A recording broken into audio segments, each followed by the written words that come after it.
महागठबंधन का हिस्सा बनना चाहता हूं, लेकिन आपको मुख्यमंत्री के रूप में किसी अत्यंत पिछड़ा और दलित के चेहरे को रखना पड़ेगा। ये 6 महीना कोरोना वायरस में जाके पॉजिटिव लोगों से नहीं मिलते, इसलिए हमने तो मौत के साथ समझौता कर लिया है। तर्का का कोई सवाल ही नहीं उठता। नमस्कार, मेरा नाम आलोक है। आप लाइव स्ट्रीम देख रहे हैं। क्या बिहार के महागठबंधन में चुनाव से पहले पप्पू यादव की एंट्री होने जा रही है?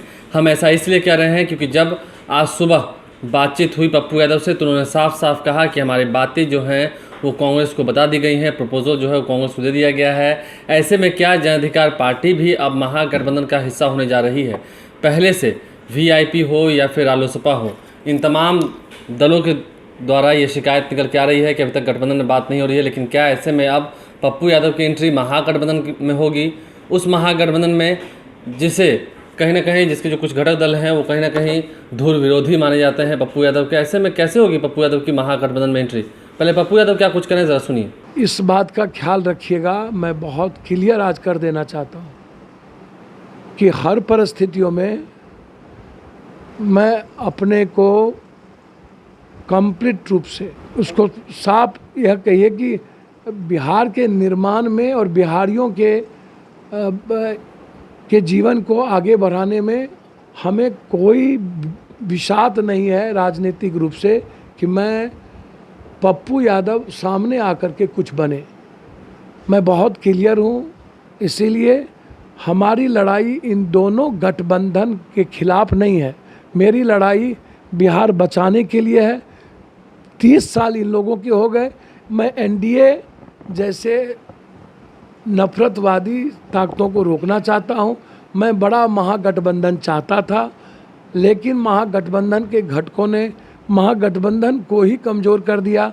मैं आज भी उम्मीद में हूं कि कांग्रेस यदि चाहेगी कि बिहार बचे और कांग्रेस को मैंने प्रपोजल दिया है तो मैं निश्चित रूप से महागठबंधन का हिस्सा बनना चाहता हूं। यदि मैंने प्रपोज दे दिया है, मैं चाहता हूं कि महागठबंधन तय करे, महागठबंधन बिहार को बचाए।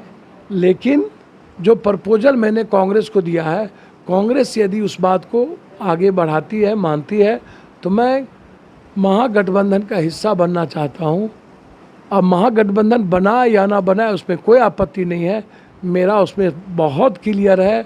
जो बिहार बचाने के लिए आप आरजेडी और लालू यादव जी का साथ लें, मुझे कोई आपत्ति नहीं, लेकिन आपको मुख्यमंत्री के रूप में किसी अत्यंत पिछड़ा और दलित के चेहरे को रखना पड़ेगा। बात अगर कांग्रेस ख्याल करती है, कांग्रेस नेतृत्व करती है, तो महागठबंधन पप्पू यादव जाने में कोई दिक्कत नहीं। मुझे कोई आपत्ति नहीं, 1 लाख बार नहीं, 100 लाख बार नहीं, कोई आपत्ति। मुझे तर्का बनने का कोई शौक़ नहीं है, मुझे किसी चीज़ों का शौक़ नहीं है।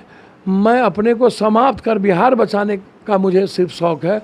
तर्का बनने का शौक़ होता तो हम ये 6 महीना कोरोना वायरस में जाके पॉजिटिव लोगों से नहीं मिलते। हम अपनी ज़िंदगी, जो आदमी अपने को मौत के मुंह में ढकेल दे और अपने लाइफ को मौत के साथ भी समझौता कर ले तो उसको तर्का का कहाँ स्वाद आएगा जनाब?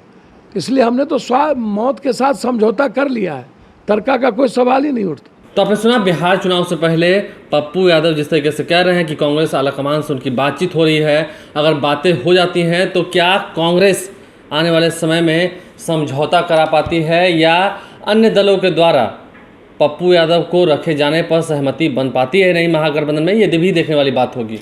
बहरहाल आप लाइव चीज़ कर रहे हैं, हमारे चैनल को सब्सक्राइब कर लें, साथ साथ फेसबुक पेज भी लाइक करें। क्या महागठबंधन में पप्पू यादव की एंट्री होगी चुनाव से पहले, और अगर होगी तो क्या मजबूती मिलेगी महागठबंधन को, या फिर गठबंधन में पप्पू यादव शामिल होंगे नहीं होंगे? सस्पेंस बरकरार है। ट्विटर हैंडल पर लाइव चीज़ को फॉलो करें। धन्यवाद।